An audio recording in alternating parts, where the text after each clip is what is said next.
እንደ ኮራ ሄደ እንደተጀነነ ጠጅ ጠጣ ቢሉት ውሃ እየለመነ የሚለው ስንኝ ዛሬ ቦታውን አግኝቷል። ይህ ስንኝ ለዚያ ዘመን ጀግና ሊጋባው በየነ ቢሆንም በዘመናችን ደግሞ ለጀግናው ገዱ አንዳርጋቸው ሆኗል። አቶ ገዱ በአሜሪካ ፓርኪንግ እየሰሩ ራሳቸውን ሲያስተዳድሩ የሚያሳይ ቪዲዮ መለቀቁን ተከትሎ ጠላቶቻቸው ሳቁባቸው፣ ወዳጆቻቸው አዘኑላቸው። እኛ የሰውን ሀቅ እውነተኛነት የምንወድ ደግሞ ኮራንባቸው። ከክልል እስከ ሀገር መርተዋል። ክልላቸውን በፕሬዝዳንትነት ሀገራቸውን ደግሞ በውጭ ጉዳይ መርተዋል። ይህ ስልጣን ገንዘብ ለመስረቅ ትልቅ ቦታ ነበር። አቶ ገዱ ግን ሕሊናቸውን ያስቀደሙ ጀግና ናቸው። በፖለቲካ መገፋት ምክንያት ቢሰደድም ይኸው በእርጅና ዘመናቸው ዝቅ ብለው እየሰሩ ይገኛሉ። ሲሾም ያልበላ ሲሻር ይቆጨዋል የሚለው ብሂል በማህበረሰባችን ዘንድ ስልጣን ማለት የግል ጥቅም ማበልጸጊያ፣ የቁሳቁስ ማከማቻ ተደርጎ እንደሚወሰድ ያሳያል። ነገር ግን አቶ ገዱ ይህን አልመረጡም። በዚህ ቪዲዮ በአሜሪካ ኑሯቸው ከነጩ ቤተ መንግስት እስከ ፓርኪንግ ሰራተኝነት የዘለቀው የአንጋፋው ፖለቲከኛ አቶ ገዱ አንዳርጋቸው ብዙዎች የማያውቁትን ሌላኛውን የህይወት ገጻቸውን እንዳስሳለን። እስከ መጨረሻው በመቆየት በርካታ መረጃዎችን ያንምጡ እያልን በቀጥታ ወደ ዝርዝር ሀሳቡ እናልፋለን።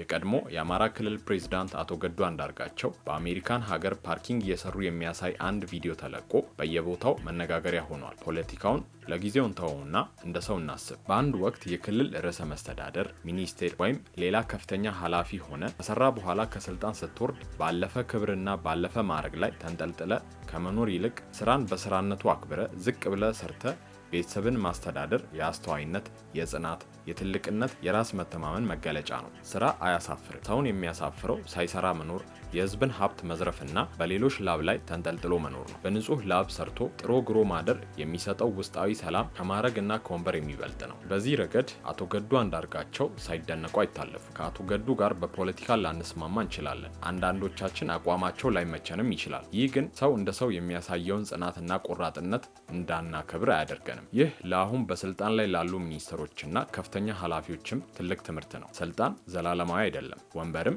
የማንም ቋሚ ንብረት አይደለም። ዛሬ ሚኒስተር የሆነ ነገ ተራ ዜጋ ይሆናል። ስለዚህ ስልጣን ላይ ሳላችሁ ለነገ የሚቀርላችሁ የሰበሰባችሁት ሀብት ሳይሆን በንጹህ እጅ ህዝብን ያገለገላችሁበት ታሪክና ክብር ነው። ከስልጣን በኋላ በገዛ ላቤ የምትበላበትን ስራ መስራት አያሳፍርም። የሚያሳፍረው ከስልጣን ከወረድክ በኋላ ሳትሰራ እንድትኖር የድሃውን ሀብት ቀድመ መዝረፍ ነው። ስራ ክቡር ነው። ወንበር ያልፋል፣ ማዕረግም ያልፋል፣ ስልጣንም ያልፋል። ሰውን ተከትሎ የሚቀረው ግን ስራው፣ ስሙና ህሊናው ነው። የቀበሌ ሊቀመንበር በሚሊዮኖች ብር ዘርፎ ገንዘቡን በዶላር ቀይሮ ወደ ውጭ ሀገራት አሸሽቶ ቤት ሞሎች ገዝቶ የሚንፈላሰስበት የእድሜ ልክ ቅንጡ ህይወት እንዲመሩ የሚያደርግ ብር በሚዘረፍበት ሀገር አቶ ገዱ ከስልጣን ዘመናቸው በኋላ ፓርኪንግ ሲሰሩ መመልከት ይደንቃል። ርዕሰ መስተዳደር፣ ውጭ ጉዳይ ሚኒስተር ከመሆናቸው በተጨማሪም የኢትዮጵያ ቁልፍ ሁለተኛ ግለሰብ ነበሩ። ያሹትን ቢያደርጉ ሀብት የሚያግበሰብሱበት፣ ከባለ ሀብቶች ጋር ተሻርከው የፈለጉትን የውጭ ንግድ የሚሰሩበት እድል ነበራቸው። ሌላው ቢቀር ከስደት በኋላ ዲያስፖራውን አስቸግረው በጎፈንድሚ ዶላር ሰብስበው ቤት ተቀምጠው ሳይሰሩ የሚኖርበትን መላ መፍጠር አይከብዳቸውም ነበር። በስልጣን ዘመናቸው የተዋወቋቸውን ዲፕሎማት፣ ባለሀብቶችን ጠይቀውም የሚከለከሉም ግለሰብ አይደሉም። ነገር ግን ሁሉንም አማራጭ አልተጠቀሙም።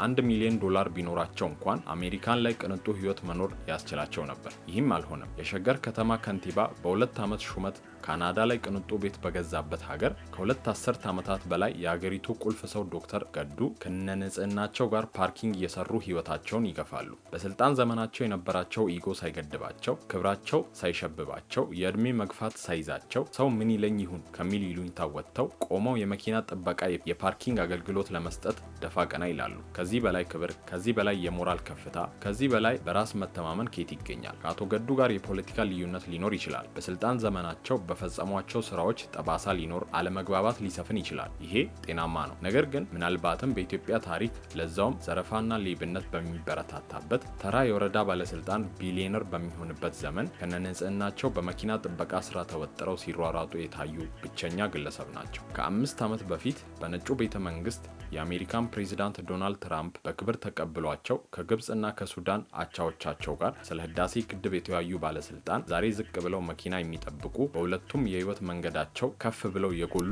ታላቅ ግለሰብ ናቸው። እውነትና ሐሰት የየራሳቸው መልክ ቢኖራቸው ሐሰት የስልጣን ጥማት ያሰከራቸውን እነዛን በንጹሃን ደም የጨቀዩትን እና የህዝብን ሀብት የበዘበዙትን አስመሳይ ባለስልጣናትን ስትመስል፣ እውነት ግን ዛሬ ላይ የአቶ ገዱ አንዳርጋቸውን ጥርት ያለ ገጽታ ትላበሳለች። ትላንትና ገዱ አንዳርጋቸው በአሜሪካ የፓርኪንግ ስራ ላይ ተሰማርተው የሚያሳይ ቪዲዮ በአንዳንድ ወገኖች ዘንድ እሳቸውን ለማሸማቀቅና ለማዋረድ በማሰብ ተሰራጭቶ ነበር። ነገር ግን ተገለበጠና ክብርን ሞገስን ለገዱ አወረደ። በአንድ ወቅት ሀገራቸውን በታላቅ ኃላፊነት ወክለው በዋይት ሀውስ ውስጥ ከዓለም ሀያላን መሪዎች ጋር በክብር የተደራደሩትን የቀድሞ የአማራ ክልል ፕሬዝዳንትና የውጭ ጉዳይ ሚኒስትር ዛሬ በገዛ ላባቸው ጥረው ግረው ቤተሰቦቻቸውን እያስተዳደሩ መገኘታቸው ትልቅ የሞራል የቅንነት ማስተማሪያ ነው። ሲሾም ያልበላ ሲሻር ይቆጫል እያለ የሚተርት ማህበረሰብና አእምሮአዊ እስራት ባለበት ማህበረሰብ ውስጥ አቶ ገዱ አንዳርጋቸው ተገኙ። ይህ በቅርቡ የተሰራጨው ቪዲዮ ማህበረሰባችን የስልጣንና የስራ ክብርን እንዴት እንደሚረዳ ግልጽ ማሳያ ነው። ሲሾም ያልበላ ሲሻር ይቆጫል የሚል ብሂል በማህበረሰባችን ዘንድ ስልጣን ማለት የግል ጥቅም ማበልጸጊያ እንዲሁም የቁሳቁስ ማከማቻ ተደርጎ እንደሚወሰድ ያሳያል።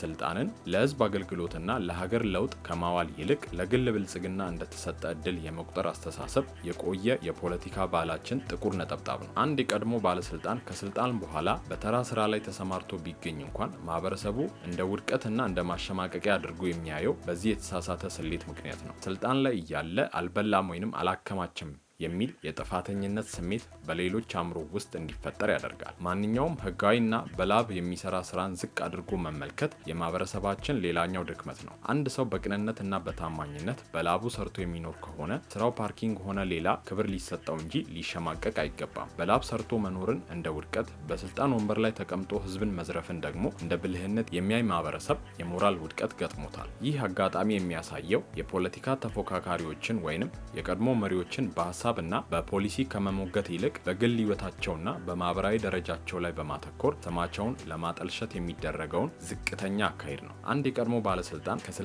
ሲወርድ ተራ ዜጋ ሆኖ መኖሩና በታማኝነት መስራቱ ሊመሰገን የሚገባው እንጂ የትዝብትና የፌዝ ርዕስ ሊሆን አይገባም።